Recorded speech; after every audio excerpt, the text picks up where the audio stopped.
productivity, winning strategies, and aligning employer-employee goals. If this sounds like something your business could use more of, then you've come to the right place. The Business Mechanic Show with your host, Vaughn Sigmon. Let Vaughn show you how to develop, improve, and jumpstart your business. So now, please welcome the host of The Business Mechanic, Vaughn Sigmon.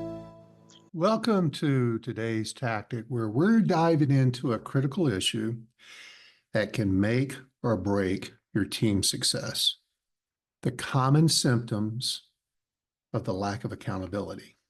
This is an extension of the previous video and podcast, and I want to take a little deeper dive into these symptoms. Let me ask you, have you noticed a dip in morale or maybe inconsistent performance within your sales team?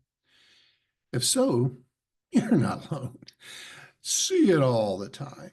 But these could be signs that accountability is slipping through the cracks. You don't mean to. It happens. So that's the whole purpose of me reminding you of this whole topic, and that sometimes even successful teams start to slip. They start to slip. This accountability starts to slip between the cracks. It lowers and lowers until you've got a problem.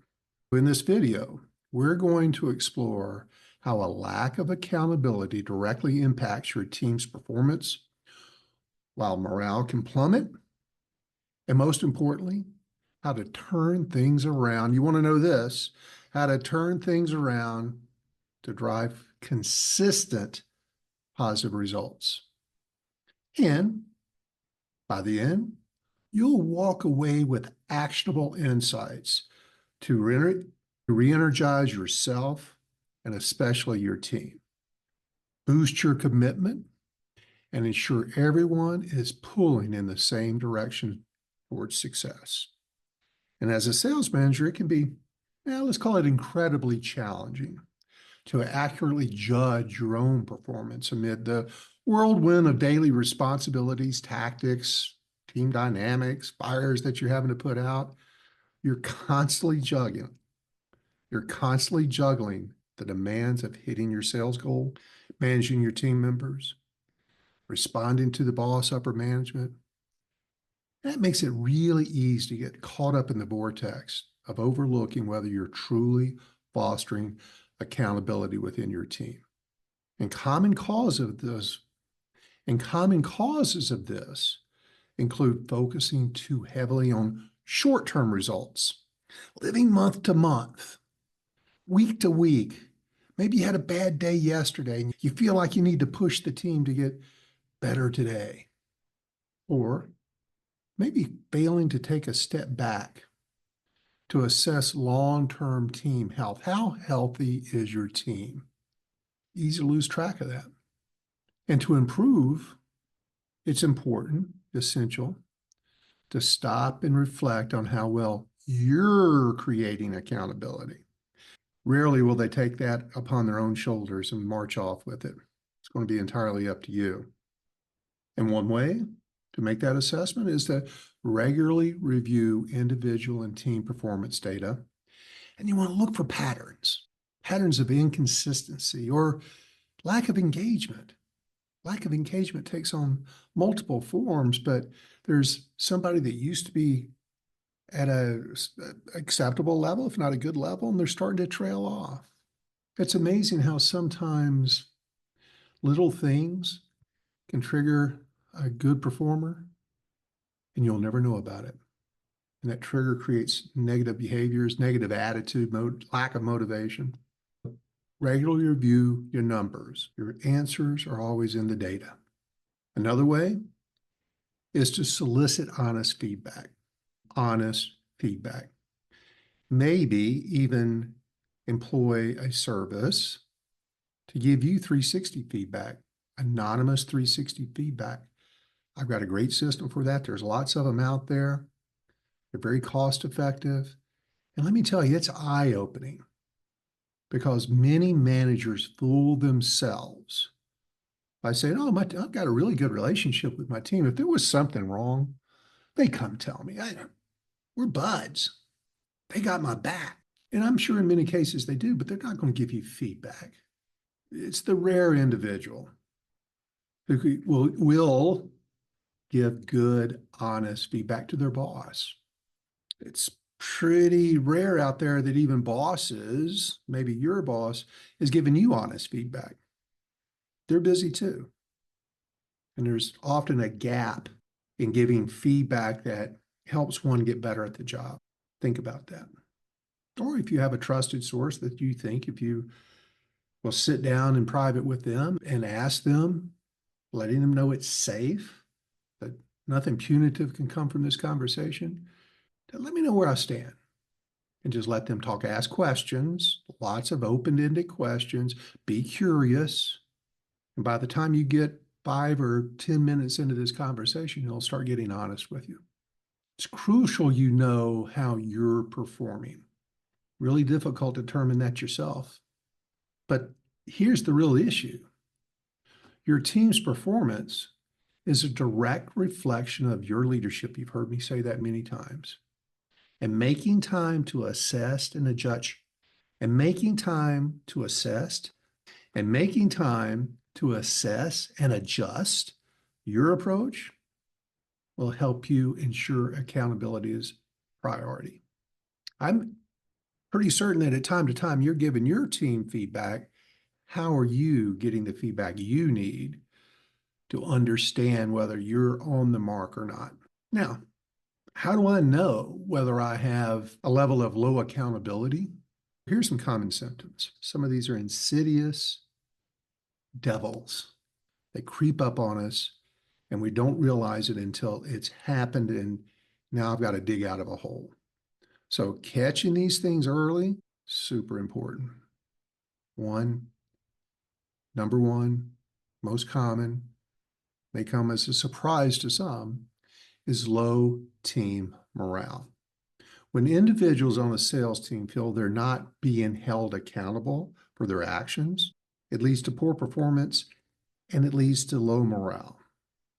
They can end up taking less pride in their work or feel that their contributions aren't valued or that they're not getting a sense of direction that they need, or others are getting away with things that they don't get away with. That kills morale and performance.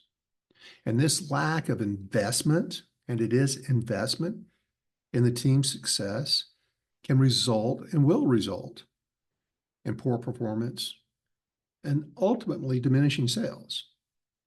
So low team morale is a data point that's checked by a diminishing level of sales. It's easy to come up with a million excuses, the economy, the competition, pricing, out of stocks, but somewhere in that litany of potential reasons, we'll call them, you've got to be looked at. So keep that in mind. Second thing you want to avoid is if your team is giving you inconsistent performance. See, a sales team that lacks standards and accountability and is frequently being fed back the data or the results or the positive reinforcement or developmental reinforcement, your team's going to give you inconsistent performance levels. Some team members may be naturally highly motivated, and we love them. And they, despite other things, will continue to deliver quality results. They're exceeding their targets. Meanwhile, others may glide by with minimal effort, and this is so common, it's human nature. They'll do just enough to not get yelled at.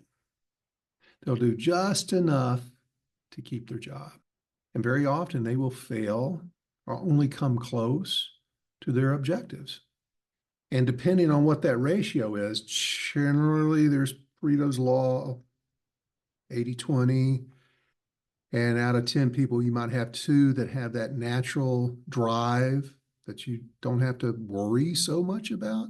It's the 8 others that this is going to affect.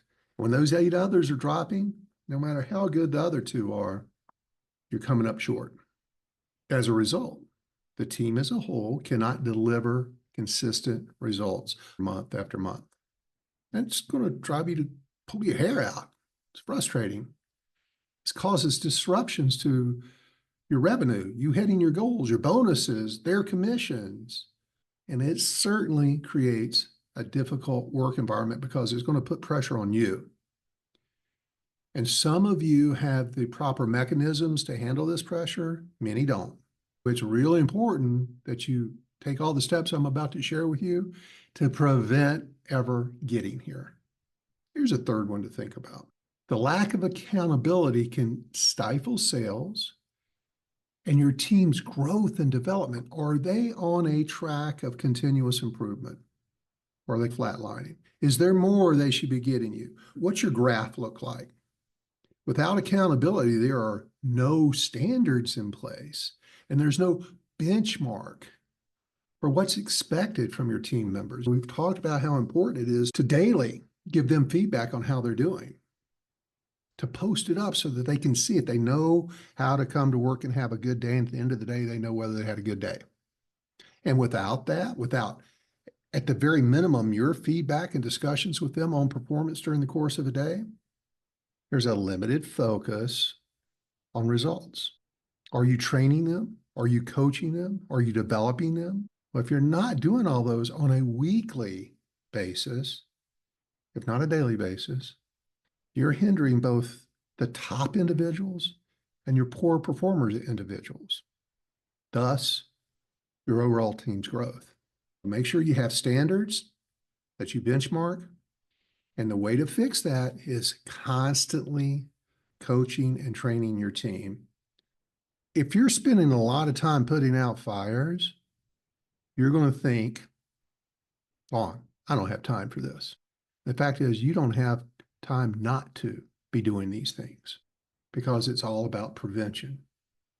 The fact that you aren't doing this at a level that's successful is the reason why you're fighting fires, why your boss is on your butt all the time. It's the reason why you're constantly disappointing your team is disappointing you, frankly. So keep that stress off of you. It's hard to handle. Here's another symptom: poor communication, poor coordination. When sales teams don't have accountability, it can and will lead to a lack of communication and coordination between them and you. They're getting surprised, you're getting surprises. The shipping department's getting surprises. Marketing is getting surprises. When each individual is accountable for their actions and they understand clearly what's expected of them, it fosters a culture of teamwork and collaboration. This in turn facilitates and requires better communication, better coordination. And if you've got a big mixed master of stuff going on, challenges, miscommunications, you've got an accountability issue. And you're not taking the steps to allow your team to function smoothly. There's always a symbiotic relationship to every organization with the sales team. Your team is responsible for achieving results, and everything else downstream's got to support those results. If there's a disruption in the force through inappropriate or poor communication, coordination, planning things out, getting ahead and letting people know what the next step is, that's a big sign of poor accountability. And fifth and final is decreased customer satisfaction. Are you tracking customer retention, client retention? Do you have a net promoter score for your sales team? Are you regularly surveying your customers and keeping the data point of how they're performing? If not, this could be creeping up on you and hurting you. How's your year-over-year existing account growth? Is it up? Is it down? If I'm losing clients, my growth isn't there, and I'm constantly relying on bringing in new customers to build sales, you got an accountability problem. Accountability is so critical in the sales process, and especially when it comes to customer satisfaction. They must know how customers must be treated, and they must know that we're measuring that. And if it's failing, if something's going wrong, that you, their coach, their supporter, they're stepping in and helping them out. You're not knocking them over the head with it. You're not getting overly aggressive. You're saying, oh, your customer service scores are dropping a little bit. What do you think? What might be handling? What might be causing that? What do you think you could do differently? What have you done in the past maybe you're not doing now? Keeping in mind that their first response is likely to blame something other than themselves, but almost always it's something they are or are not doing. And when you have salespeople failing to meet their targets, generally there's a customer satisfaction issue caused by a lack of accountability. And that can have super severe consequences for your organization. And so you, from an accountability standpoint, must make sure that your team members, your organization, frankly, but your team members, for sure, that's what you're controlling, that's what you're in charge of, understand the importance of customer satisfaction and all the data that points to a good job or a poor job around customer satisfaction. And you must coach them to understand whether they're there or they're not. They're above the mark or below the mark. And if they're below, that you're giving them the tools and the coaching to get better at it. Or maybe you need to go to bat for them with some other department that's creating the issue. That's your role. And I hope you are measuring it. If you're not, it's really important that you do. All that said, this whole series is on how essential it is for sales managers to embrace accountability because, as I've mentioned over and over, it leads to higher levels of performance. This is the weird part that a lot of people don't realize until they're there. Increased motivation. And when you have that increased motivation, commitment, your overall success is going to rise. I've said often, you cannot allow your sales team to run amok. It's easy to do. Oh, they're just being salespeople. I can tell you after hundreds and hundreds of interactions with sales teams, the sales managers who have created the box, this is where you can walk up to. Many will walk up and look over the line, but they won't step over the line, but they need to know where the lines are drawn. Those are lines of accountability. Don't think for a minute, don't fool yourself that sales teams don't thrive under a culture of accountability. They love it. Sometimes they find it distasteful to be held accountable for certain things, but as long as it's fair, there's no favoritism, it's clear what's expected of them, and we're not surprising them with our feedback or our expectations. But without this box clearly defined, you're going to get low morale, inconsistent performance, poor communication, and your customers are going to be dissatisfied to some degree. However, when each team member takes responsibility for their actions, the team will function at its very best. And there's only really one person who can create that kind of culture. It's you, my friend. Proactive communication. Be proactive. You want to get in front of it. You want to make sure you have it in place before it happens. It's about fire prevention, not firefighting. And once again, I will repeat myself, that if you're constantly fighting the issues that are basically the outcomes of poor performance or underperformance, you got some accountability issues. And it's not so much you holding people accountable, it's about them realizing and understanding what they're being held accountable for. What are the rules? What are the standards? And then how do you communicate them? It's really hard to dig yourself out of a situation that's been created from poor accountability. But once you get there, it's a thing to behold. But if you know that there's issues coming, or very often in us is fight or flight or freeze, that I don't want to go address it now. I may make it worse, or I may make them mad and they'll quit. It is the very rare situation that will fix itself. They just don't. So don't hold off hoping the problem will fix itself. It won't. For example, very common, don't wait till the end of the month to see if they'll turn things around or an individual will turn things around. They won't. As soon as you see it, you need to alert them to it and start talking about it. Falling into a pattern. Who knows what caused it, but it's your job to pull them out of it. Notice it early. Don't wait until the last week when they've had 3 lousy weeks in the month to say, oh my God, you got to close the gap. You suck. Not those words. If it happens, it's going to happen early in the month. Catch it then. Be studying your data. It's giving you the fire alarm that I need to do something about this. Don't wait to fix it. It will not fix itself. The data will give you the opportunity to correct course early. And that ensures that you as a leader are making sure your team stays on track and maximizes their potential. And in the case where you, as a salesperson, frequently seeking feedback, it's important to recognize that they may be fishing for compliments. Strike that. Restart. In a case where you have a salesperson who's frequently seeking feedback, how am I doing? Or they're trying to beat their own chest, pat themselves on the back, get accolades from you. But if they're constantly asking for feedback, recognize that for what it is. They're fishing for compliments. They need some mechanism to boost their self-esteem. Embrace that.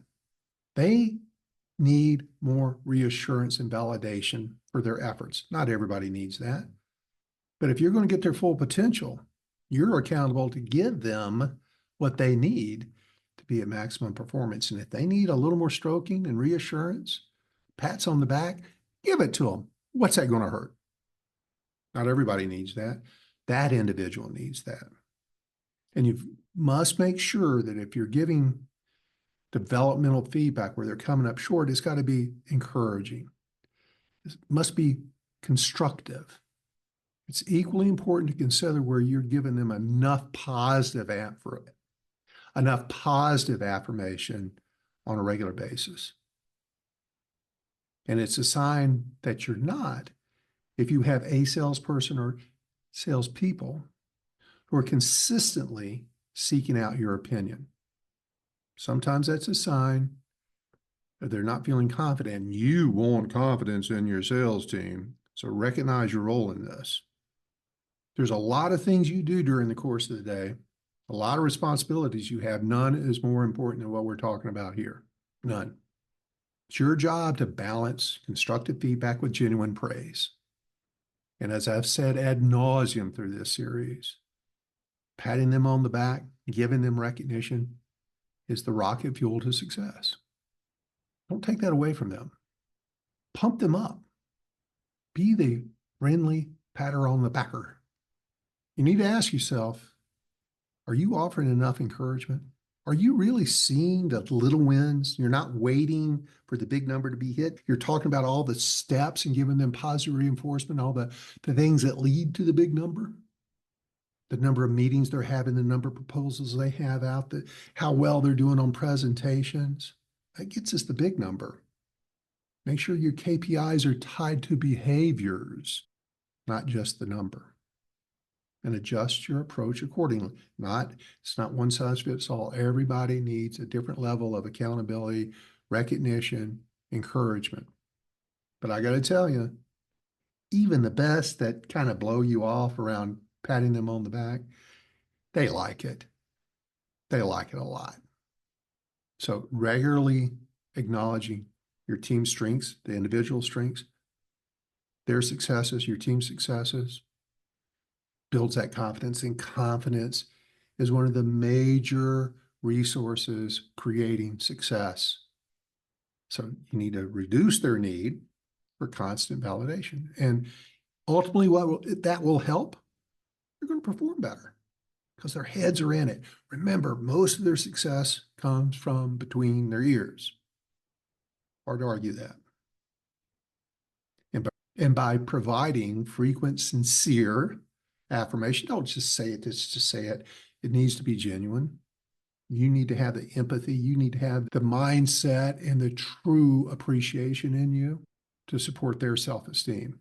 And that fosters a more confident, motivated, and resilient, because there's going to be potholes that we hit, a more resilient team and team members. On the flip side, it's really important for you to keep your coach's hat nearby. because if they're outside of the lines of the box, the standards, the expectations, you must hold them accountable. You need to be straightforward. You need to be transparent, but you also have to be encouraging. And please, if you have trouble with these kind of conversations, go to Amazon and find my book on the roadmap to difficult conversations and read that. It will give you the framework for how to structure your mindset, the meeting itself, and how to leave that meeting with some actionable outcomes to be expected. But please don't leave things unsaid. That is almost as bad as having a conversation inappropriately. But if you don't have any kind of conversation, you will always come up unaccomplished. So let's talk about rewarding again. Talked about it a lot in this series, but here's the value of rewarding responsibility and accountability. Yes, rewarding accountability. Now that you understand the reasoning and importance of accountability, got the box, I've got the standards, I communicate them properly, I hold people accountable, I reward people for all that, I've got my box. Let's talk more about how to explore the real value of holding your sales team accountable. See, accountability isn't just a management tool, it's a powerful driver of performance, growth, success. And when you hold your team accountable, you set clear expectations. Everybody knows what's expected of them. That's the foundational element of a highly engaged, successful team, is they understand clearly what's expected of them. Written sales processes, written procedures, feedback on their KPIs daily, constant coaching, constant rewards. And when you put all that together and you're holding your team accountable and you're setting clear expectations, you foster a culture of responsibility and you empower your salespeople to take ownership of their results. And this only leads to higher individual performance. And it also builds a more cohesive and motivated team, an esprit de corps, one that strives for exceeding goals. There's nothing they can't do. They're confident. And the value of accountability extends far beyond immediate sales outcomes. It cultivates a team environment where every member long-term is committed to continuous improvement, which in turn drives innovation and long-term success. Your graph will be doing this. And by ensuring that each salesperson understands their role and is held consistently to standards, this foundation I talk about of understanding what's expected of me, that creates trust, respect, fairness, which is so important in salespeople. All that enhances team morale. It's incredible. And super easy. It doesn't cost you a dime, except your commitment to doing it, changing your habits, changing your approach, changing your thoughts, your style. And it's really about helping them realize their full potential. Your best coaches, whether executive coaches, sports coaches, they're always pushing you for more.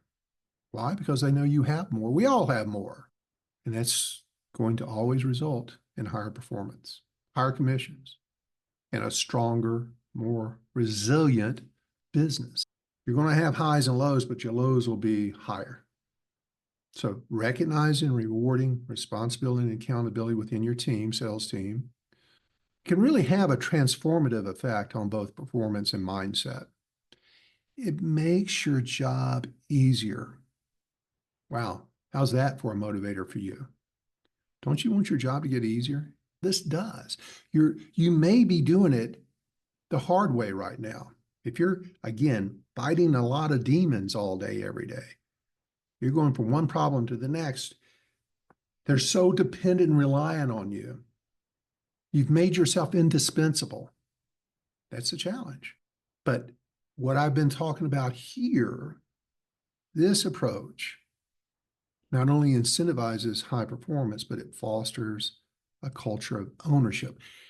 That ownership creates the situation where you're completely dispensable, not indispensable. They can operate without you.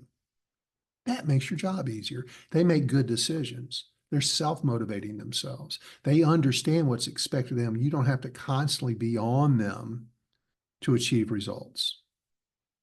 It creates that inertia of esprit de corps and confidence and success, sustained success. Every industry is competitive. Every industry, especially in sales, has some level of pressure, if not very high pressure. It's sales. Why we ever got into it, I don't know, out of our minds. But it's fun. You're built for it.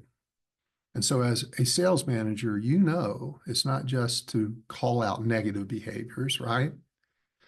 You didn't like that when you were a salesperson. You need to actively recognize and reward your team. And I talk about that a lot.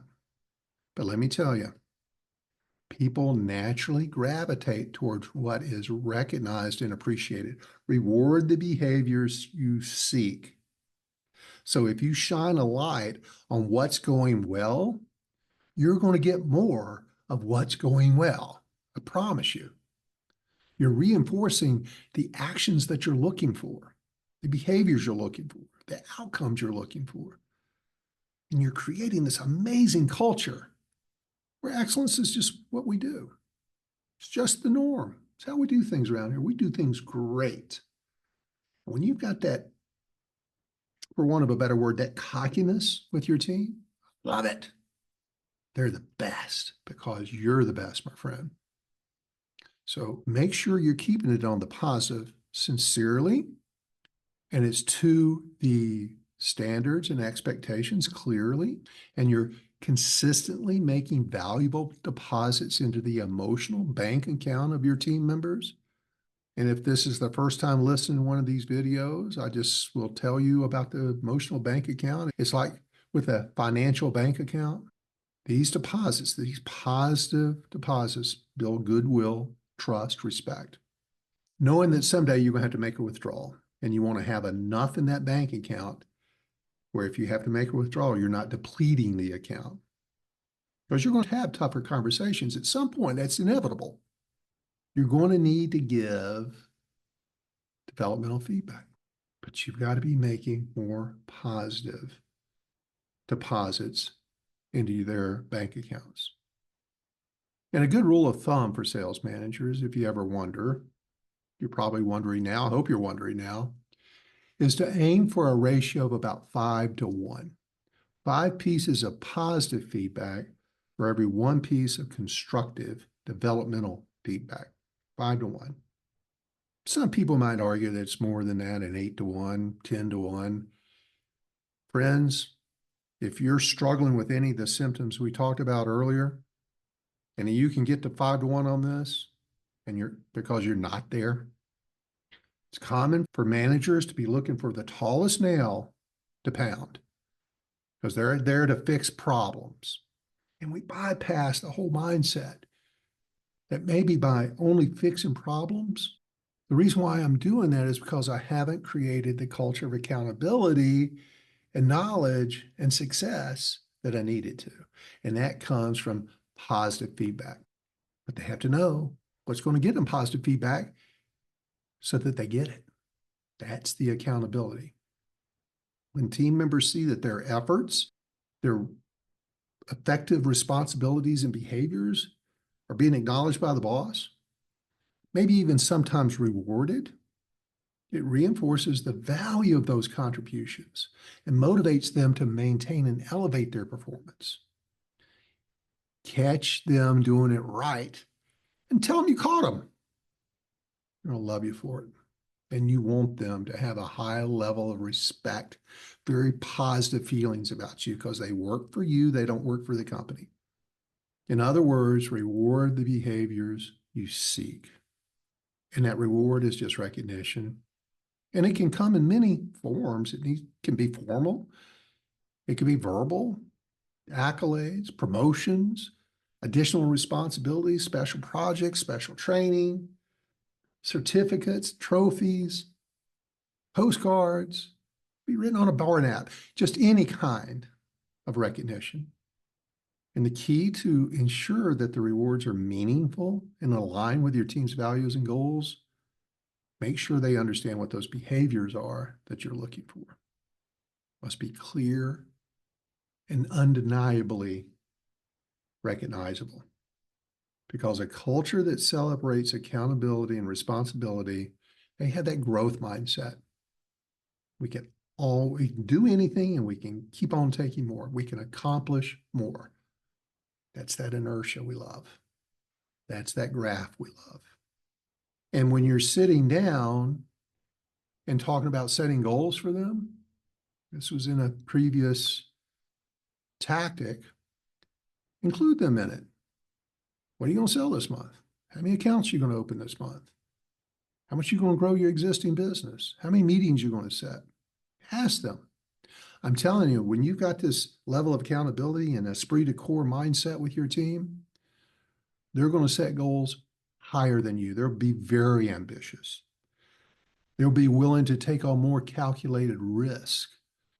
And they won't view challenges as roadblocks. They'll see them as opportunities to learn and grow. I've seen this happen.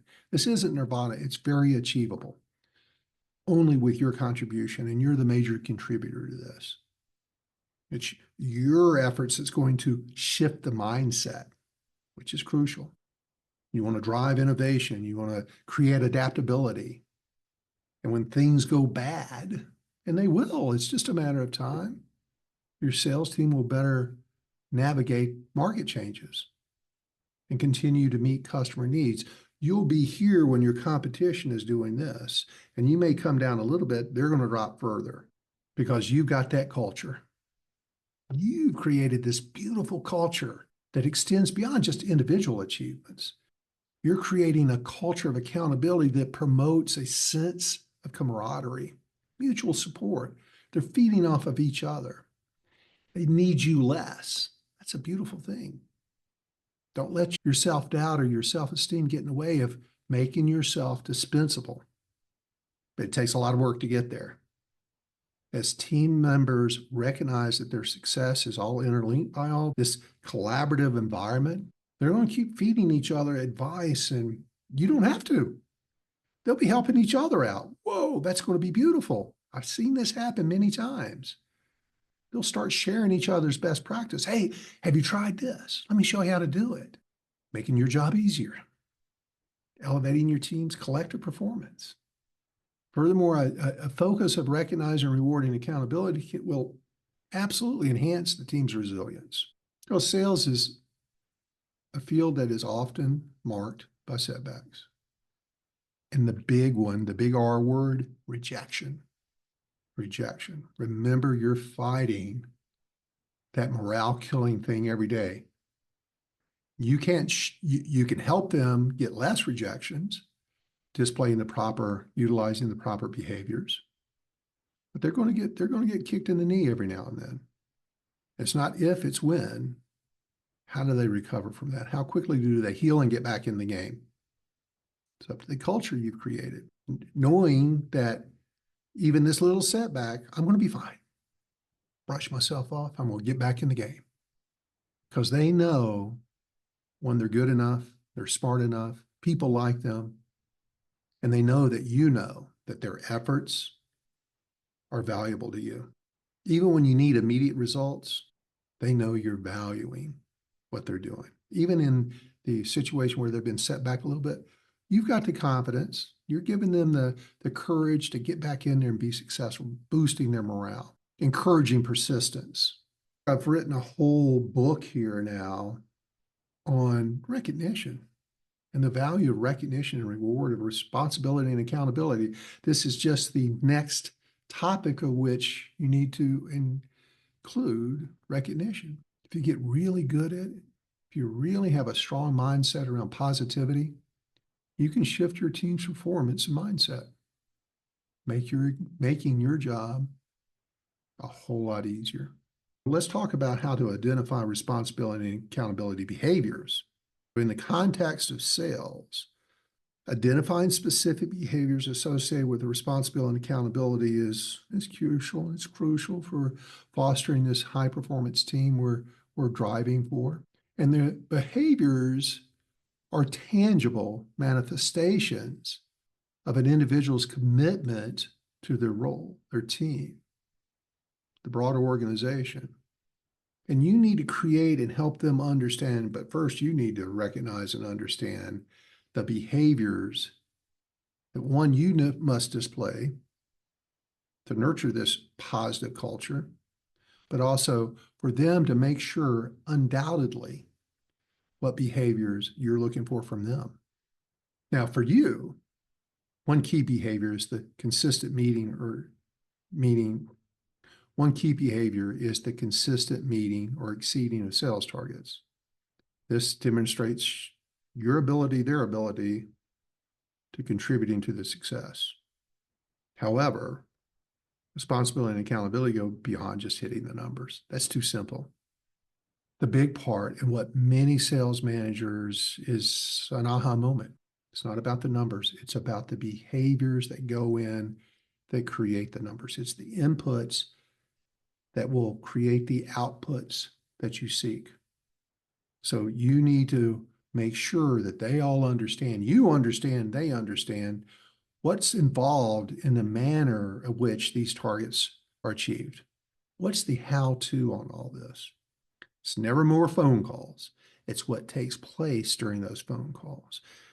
Do we have scripts? Do we have scripts that are properly written to drive the best phone conversations? Do we have presentation standards? Do we have processes? Do we have meeting standards? Do we have appointment standards? You do have written processes, right? Most don't.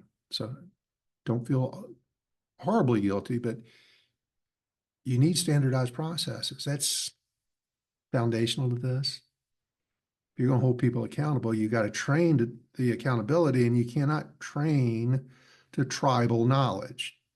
It's got to be written. It must be clear, and everybody must be doing it. That's the fairness. That's the culture of accountability. But within that process are the behaviors that fit in or demonstrated or required to achieve the outcomes, the KPIs. And you, one, need to know what those are, communicate those, set those as a standard. Everybody knows this is how we do it. And if you're following or they're following and displaying these key behaviors, as you've taught them, as you've held them accountable for during sales training classes, things like ethical selling and focusing on long-term customer support and relationships, always be playing the long game. Don't get too caught up in the short game. Hitting the number for the week, hitting the number just for the month, it's dangerous. It creates long-term ineffective behaviors. You can't have two standards. The written standard that you've taught and trained on, and one that's oh crap, we're not making our numbers, do this. We can't change the standards. Those standards that we've created and setting expectations for them are constantly making us drop them so that we can achieve a month-end goal. We need to be looking at our standards, making some adjustments to those. If you don't see your team collaborating and supporting each other, there's an opportunity for you. Set up the environment for your team during meetings to share insights, provide support to each other. You don't have to be the smartest person in the room. You don't have to be the answer person. You don't have to have all the answers. They have them if you allow them to share them. It's how you conduct a meeting. And if your meeting is a dialogue, not a monologue, you're getting there. If your meeting is essentially 80% of you asking questions 20% of the time and 80% of them taking responsibility or sharing insights or sharing success stories, that's a good meeting. That's an effective sales meeting. If you've got a problem, you got a challenge, don't tell them what they need to do. Have them tell you what they're going to do. There's a bit of an Aikido flip in there, thanks to my old buddy, J.O. Love that guy. But if you can get them to tell you what they're going to do, infinitely more likely to go do that. We as humans are less likely to be told what to do and go do it. They may not understand it. They may not believe it's going to work. They may have issues with what you're telling them to do, or it doesn't apply to me. I don't need to do that. And if you're telling everybody to go fix something or do something, and there's one or two people that's not an issue for them, you're insulting the people who are doing it right. That's a minefield when I'm telling people what to do in a meeting. You need to develop the habit, the leadership approach of being collaborative with your team, having them participate and share ideas with each other, share ideas with you. That builds this cohesive sales force. Now, underlying all of this, let's get into the dirt. There is a natural resistance to responsibility and accountability. I don't care what the position is, but especially in sales where you have a high ego person generally, resistance to responsibility. Most salespeople are in the high I category of a DISC profile. They're influencers, they're creative, they're outgoing, they're personable, but they don't like rules. They don't like rules at all. Believe me, I know. I'm one. They like independence. They like to be able to do things differently all the time. They like to be their own person, be creative. And knowing that you generally going to have a group that are made up of that kind of personality, for you, the leader, it's going to create some significant challenges to a collective approach to things. That's where you need to have their input. They're going to resist when you tell them, but if they tell you, even if there's nuances from person to person, they don't say exactly the same thing or write exactly the same email or present things exactly the same way. As long as it's following the general guidelines and is effective, it's creating the proper outcomes that we're looking for, which is advancing the sale to the next step. You're good. Can't be dramatically different. It needs to be somewhere in the box. So your box needs to be built based on what you know is realistic. Have them help you build the box. Knowing that people in general, but almost always salespeople, their resistance is often stems from a variety of factors. Fear of failure, very often a lack of understanding or a misunderstanding of what the expectations are. Or this is the downside of hiring people with experience. They've got a culture from a previous culture that they did it differently at that last place. And that's where their habit is. And if there's a lack of accountability about doing it the way we do it, it's hard to get them to break what they're, even if it's a bad habit, what they're habitual with. It's humans. Or sometimes we do things inadvertently that create a lack of respect for ourselves. Be aware of that. Be careful. It's not what you say, it's how you make people feel. If you will use that as a guiding force and you script yourself, you bring yourself down before you have difficult conversations with folks, you don't go in emotionally elevated, you're going to have better outcomes. I am included in the next thing I'm about to share with you, but it's a resistance or an avoidance of feedback, developmental feedback. Even at my ripe old age, to this day, it is ingrained in me, but I recognize that it's ingrained in me. And so when I get developmental feedback, either from a client or a peer, it attacks my self-esteem. Know that you're dealing with that, likely dealing with that, because that's the personality type that we are. Now, feedback when you're dealing with just pure laziness, shouldn't have hired that person. They shouldn't still be on your team. But acknowledging the human factor to all this, embracing the human factor, the feelings, the emotions, that's what you're managing and leading. And it's crucial for sales leaders to always be aiming to foster a high-performing and cohesive team, is approach it with keeping everybody's feelings in mind. You're going to have to give them developmental feedback. You're going to have to course correct every now and then. You can't avoid it. But if you're giving developmental feedback and you get some resistance, don't pop your cork. Don't get frustrated. Understand what you're dealing with. Stop. think, if I'm getting that resistance, where is this coming from? What's causing this resistance? Rarely is it because they just disagree. It's because you're attacking their emotions somehow, maybe inadvertently, often inadvertently.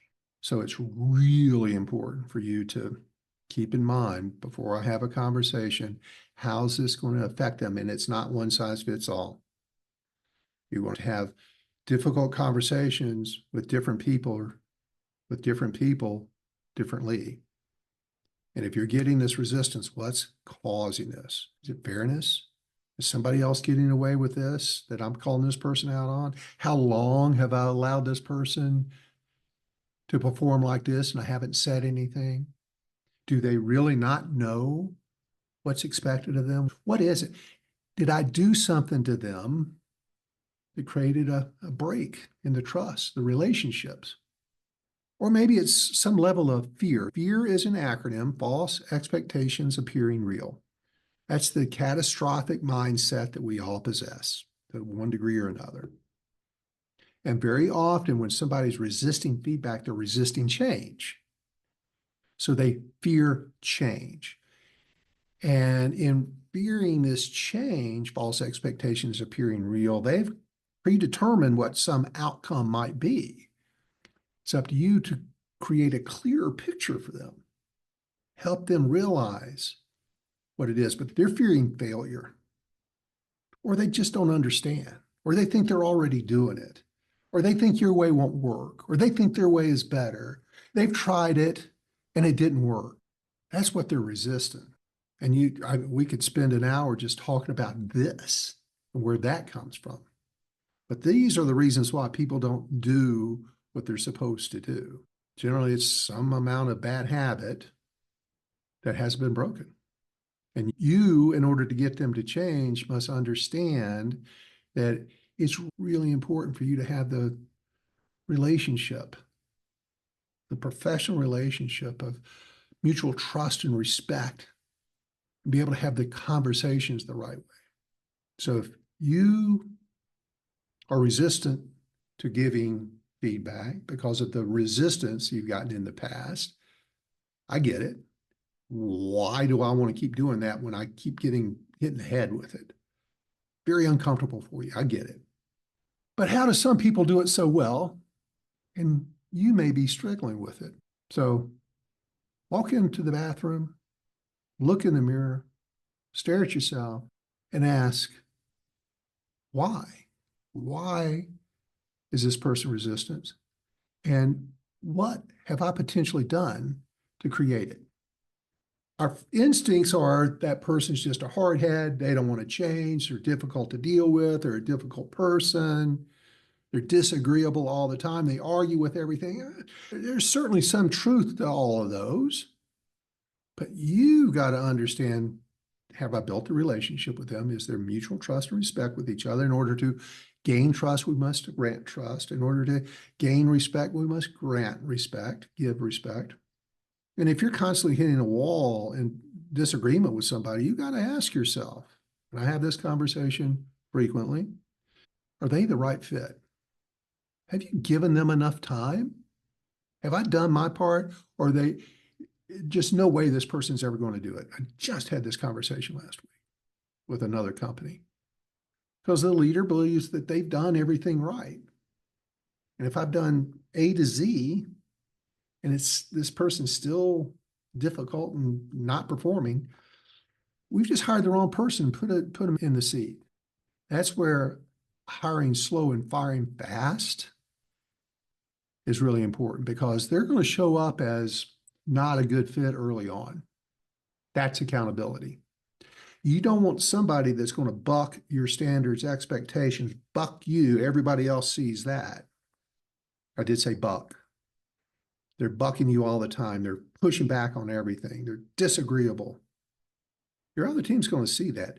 They may pick up on some of that. That you allowing that may give them the right to start pushing back on you more often or disrespectfully. I can't remember one time in my decades of management experience that somebody that was a problem in the first 30 to 45 days ever came out of it. They were a problem at 90 days. They were a problem at 9 months. They were a problem all the way through. You can't accept that.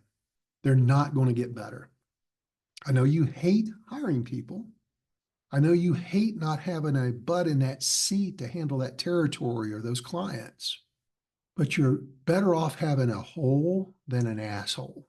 So keep that in mind. You're better off your customers talking to you or to be not even talked to if you've got a person that's not doing it right. You're eroding the future. Remember, I talked about the long game.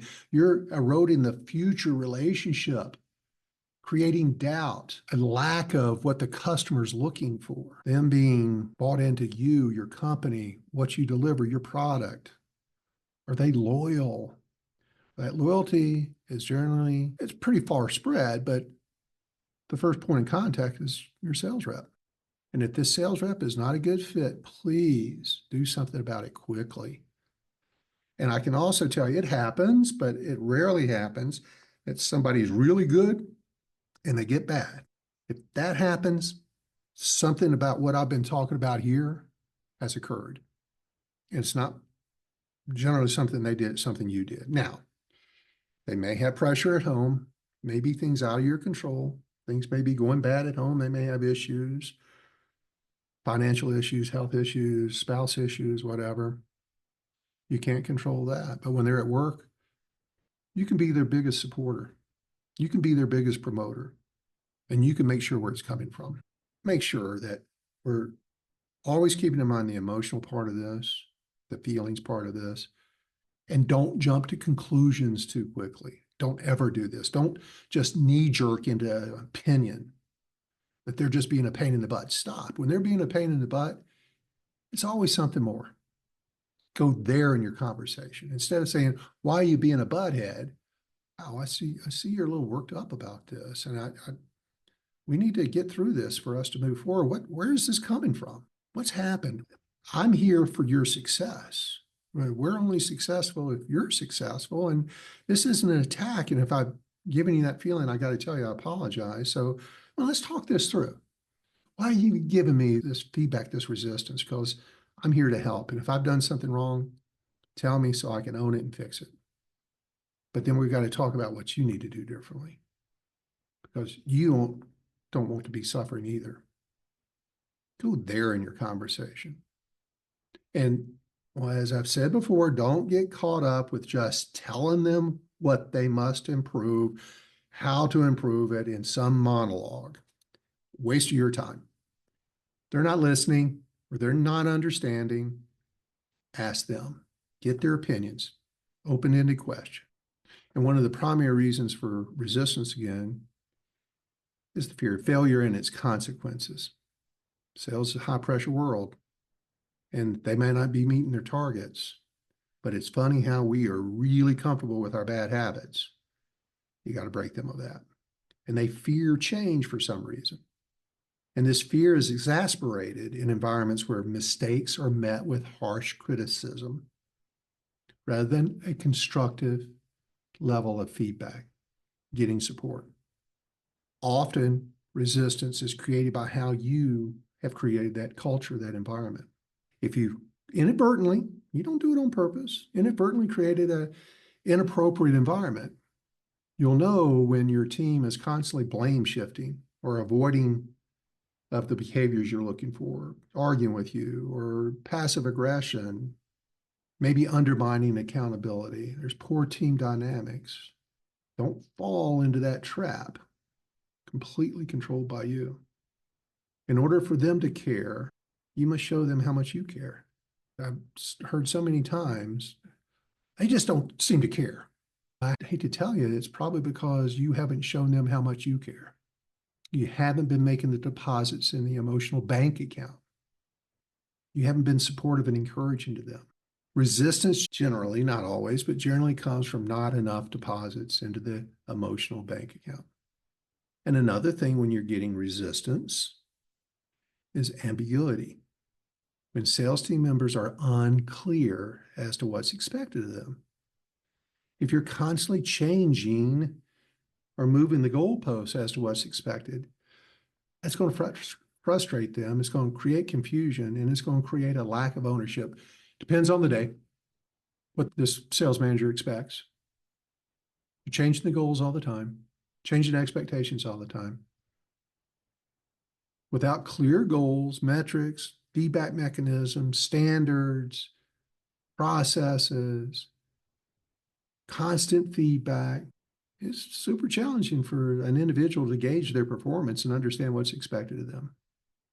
And as I said previously, your team must know when they come to work, how to have a good day when they go home. They must know if they had a good day, and maybe you need to be part of that. And historically, a lack of accountability or selective accountability. It's generally they're not running amok. It's sometimes selective. They're choosing what they're going to follow, some that they're not.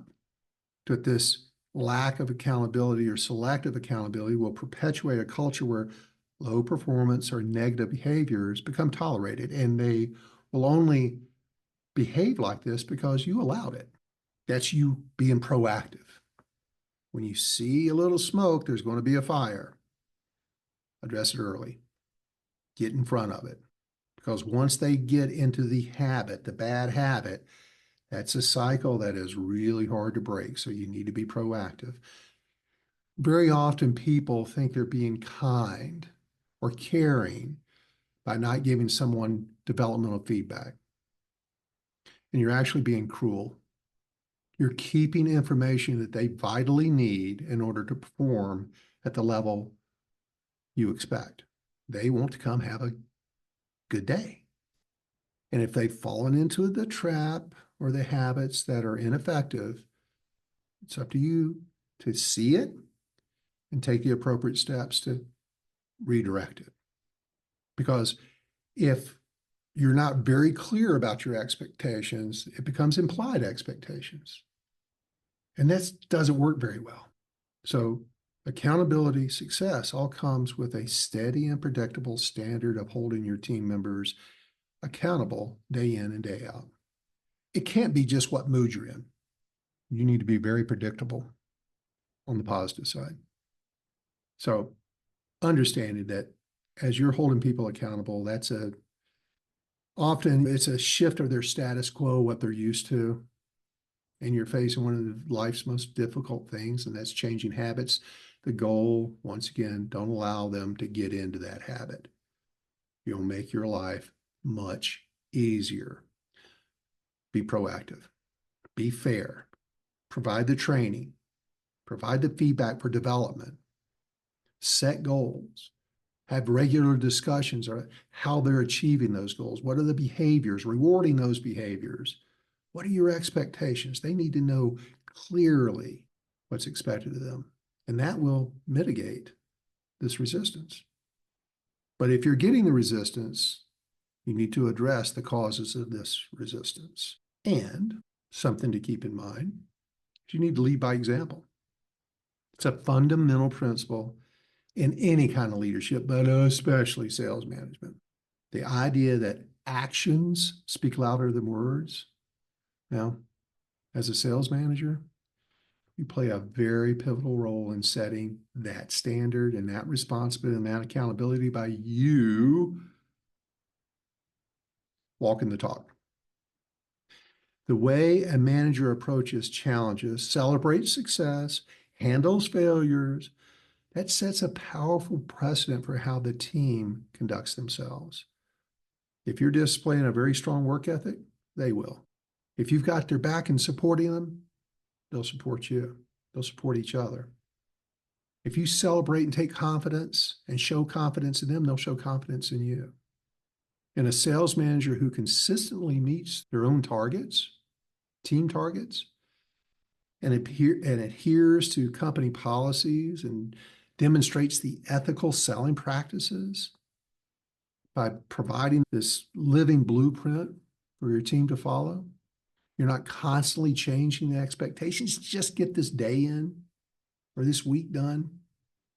It's really important. How open are you to feedback? How defensive are you when confronted with feedback? What's good for the goose? Keep that in mind. It's a commitment to excellence. and integrity, which takes on many different applications. But in sales, it's a tangible demonstration of what is valued. They need to know what's valued. You must support that. Never violate that. And if you sometimes or frequently act in inappropriate ways, not going to work for you. But if you are walking the talk, you're towing the line, you're encouraging them to emulate it. It reinforces the importance of these actions and expectations, and that gets integrated into your culture. You as their leader, their manager, your approach to accountability, how you own up to mistakes, how you seek feedback, how you strive for continuous improvement. They see you getting training or talking about the most recent training, the most recent thing you've learned and are now applying it. You'll set a tone for them. You'll help them set areas for growth. If they see that you're a constant learner and looking to improve yourself, they're going to want to do the same thing because they'll see the value through your own improvement. Your commitment, they'll get the same commitment. If in fact they bring you constructive feedback and you really take it to heart and make the proper steps to correct it, that's awesome because you expect the same of them. If you're approachable, your door's open, just as you expect of them, but you display a level of self-reflection and accountability. Sales leaders, as any leader, it's really hard for us to understand that my team's just not bad. There are no bad teams. There's something the leader's doing or not doing that's creating the ineffective team. It's a hard one to swallow. But when you're towing the line, you're holding people accountable. Someone's not performing, you're either fixing them or getting them down the road. That's going to build the trust with your team. Their expectations are clear and enforced and regular and don't change often. You're creating a culture of excellence, integrity, continuous improvement, that we can do anything culture. It's a style that engenders respect and fosters that positive team dynamic you're looking for. It drives higher levels of performance, which all ultimately contributes to the success of the team and the organization as a whole. Well, that's a wrap on another episode of the Business Mechanic Show. If today's content resonates with you, then you're going to love what we have to offer. From performance coaching designed to enhance your potential, to executive coaching that guides leaders to steer their ships towards greater success. Are you in sales management or looking to fortify your leadership acumen? Dive into our sales management training and coaching. Not only will it sharpen your strategies, but it will also provide you an ROI that's undeniable. Remember, the best investment you can make is in yourself and your team. And the best part, prices start at just $47 per month, making top-tier coaching and training accessible for everyone. Your growth, both personally and professionally, can have a ripple effect, the one I call the transformational triangle of change. Thanks once again for tuning in, and remember, every business needs a tune-up every now and then. Let the Business Mechanic Show be your guide. Check out our website, rdltraining.com, to discover more details on our programs and coaches. We have a link in the show notes to guide you there. Until next time, we're out of here.